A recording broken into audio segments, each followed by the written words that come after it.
Tu m'as trompé. Tu t'en fous, tu vas voir ailleurs. Dis-moi la vérité, tu m'as trompé. Tu sais que j'ai horreur de la tromperie sur les sentiments. Si t'avais été voir ailleurs, bah, j'aurais pu le comprendre. Donc il n'y a pas tromperie. Tout le monde pose la même question. Pourquoi les gens trompent? Et c'est une très mauvaise question. Tromper, c'est extrêmement simple à expliquer. C'est gratifiant, c'est flatteur. Tout d'un coup, quelqu'un te regarde comme on t'a pas regardé depuis des années. Tu retrouves au fond de toi des étincelles du premier rendez-vous, des petits frissons de l'interdit. T'as du sang qui circule à nouveau. Et franchement, c'est pas un mystère. Le mystère, c'est plutôt l'inverse. La vraie question, celle que personne ne pose, c'est pourquoi on ne trompe pas? Parce que parfois, t'as l'occasion qui est juste là, elle est à portée de main, et certains savent dire non. Quand on dit non, c'est pour protéger ce qu'on a construit. C'est pour pas blesser les gens qu'on aime. C'est aussi pour garder son intégrité, ce truc invisible qui se voit pas en société, mais qui fait que tu tiens debout. C'est aussi pour pas vivre une double vie avec un mensonge qui te ronge un peu chaque jour, à chaque message effacé. C'est aussi pour ne pas avoir un jour à regarder tes enfants dans les yeux et leur expliquer que papa a fait du mal à maman, ou que maman a fait du mal à papa. Dire non, c'est pas quelque chose d'inné.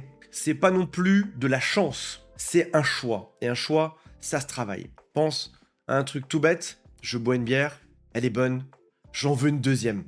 Comment est-ce que je fais pour résister à ma seconde bière? Personne ne demandera pourquoi est-ce que je cède. On cède parce que c'est bon, point final. La vraie seule question intéressante, c'est pourquoi on tient. Tout le monde a sa seconde bière, et la tienne a peut-être un prénom. Avant d'aller plus loin, j'aimerais te parler de 3 mensonges qu'on se raconte tout seul dans notre tête. 3 mensonges qu'on se raconte pour pouvoir céder sans culpabiliser. Le tout premier, c'est tout le monde le fait, donc c'est pas si grave. Et c'est vrai que c'est commun, c'est peut-être même aujourd'hui socialement accepté. Peut-être même pire que ça, c'est encouragé. Tu as bien fait ma chérie, de toute façon, ton mari ne te regardait plus. Là où il y a 100 ans, tu aurais été montré du doigt, peut-être même qu'on t'aurait jeté des cailloux et chassé du village. Aujourd'hui, c'est une bonne chose. Tu fais bien d'aller voir ailleurs. Sauf que, est-ce que c'est parce que tout le monde boit de l'alcool que ça abîme moins de fois? Non.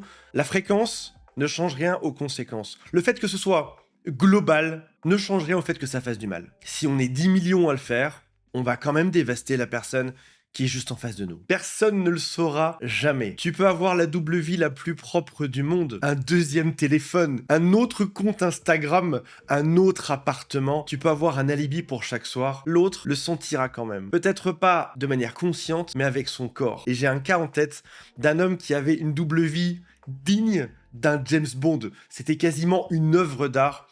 Et un soir à table, sa femme lui dit: tu couches avec cette femme-là. Et elle avait raison. Elle avait aucune preuve. Elle ne savait rien.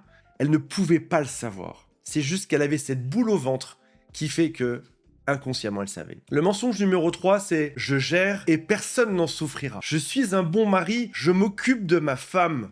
Et quand je vais voir à côté, ça ne l'impacte pas. Je suis un bon père de famille et je m'occupe de mes enfants, je leur donne de l'attention. C'est quelque chose qui est faux et j'aimerais te donner la clé de la différence entre la gratification et la joie. La gratification, c'est un shoot de bonheur. C'est court, c'est intense, c'est égoïste. C'est moi, et je me sens bien tout de suite. Ça construit rien. La joie du couple, la joie de la famille, la joie relationnelle, c'est l'inverse. C'est lent, ça se bâtit, c'est faire ça pour les autres. C'est ton gosse qui sait que, même sans qu'il ait besoin d'y réfléchir, tu es là. Le souci de l'attention, c'est que c'est une variable qui est fixe. Ton temps ne fait que 24 heures par jour. C'est un gâteau. Si jamais tu donnes une part de ce gâteau à quelqu'un d'autre, ils en auront moins à la maison. Ce que tu donnes à ton amant, tu l'enlèveras forcément à tes enfants. Tu as par exemple la tête ailleurs, au dîner, t'es au match de ton fils et t'es à moitié en train de penser à autre chose. Ton couple dépérit doucement, lentement, pendant que tu regardes un SMS reçu sous la table. Je veux pas être moralisateur aujourd'hui, je veux pas dénoncer et dire que je suis pur et que personne d'autre ne l'est sur Terre. Alors, est-ce que ça fait de celui qui trompe un monstre? Dans la plupart des cas, non. C'est pas de la cruauté, c'est juste une faiblesse. Il y avait une occasion qui était là, un soir où cette personne était fragile, et ça s'est passé comme ça. Et puis si jamais on est honnête 2 secondes, ça touche tellement de monde aujourd'hui que si on devait faire disparaître tous ceux qui ont trompé un jour en France, il y aurait probablement tout le monde qui disparaîtra, et il resterait quoi? Peut-être 3 curés en France, et c'est tout, et encore, on serait même pas sûr. Mais alors pourquoi est-ce qu'on franchit cette ligne? Parce que je vais dire quelque chose, on ne trompe jamais par hasard. Il y a quelque chose qu'on n'explique jamais. On ne trompe pas parce que l'autre n'est pas assez bien. On trompe parce que c'est soi-même qu'on supporte plus. On cherche pas quelqu'un de mieux à l'extérieur, on cherche à se sentir vivant à l'intérieur comme avant. Et tu remarqueras la chose suivante, celui qui trompe ne dit jamais « j'ai trouvé quelqu'un de génial, j'ai trouvé quelqu'un de mieux ». Il va dire plutôt « avec elle, je me sens plus jeune, je me sens revivre, je me sens vivant ». La personne d'en face n'est qu'un miroir. Pour cet homme, je dis homme, c'était ça avec un grand H. L'homme qui était complètement éteint depuis 10 ans se sent désirable.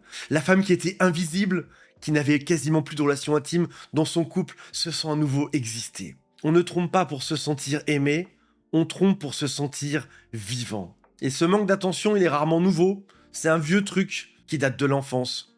Ça peut être une façon de réclamer de l'attention, ou alors de fuir quand ça devient trop intime. C'est aussi la manière dont on t'a aimé ou pas quand t'étais petit. Donc l'infidélité, c'est pas une maladie, c'est un symptôme. Et le symptôme ne pointe jamais là où tu penses. Le premier réflexe quand on te trompe, c'est que tu te dis j'ai été nul, insuffisant, trop petit, trop grand, pas assez jeune, trop vieux, trop gros, trop maigre, trop roux, trop blond, ou encore pas assez disponible. Mais la réalité, c'est que le manque était chez l'autre, pas en toi. Et voici le piège qui est valable pour tout le monde.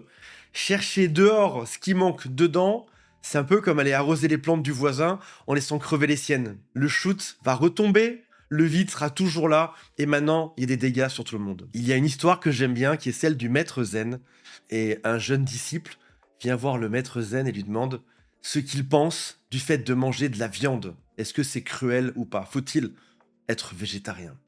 Et le maître zen lui répond « Tu peux manger ce que tu veux, à une seule condition. Être capable de regarder l'animal dans les yeux pendant que tu lui plantes un couteau. » Maintenant, transpose ça. Oui, tu peux franchir la ligne, tu peux céder à une seule condition. Être capable de te regarder dans le miroir en face et de te demander « Est-ce que je suis prêt à payer le prix quand ça sortira ?» Et tout ceci nous emmène à la seule chose qui compte vraiment, la seule question qui te ronge.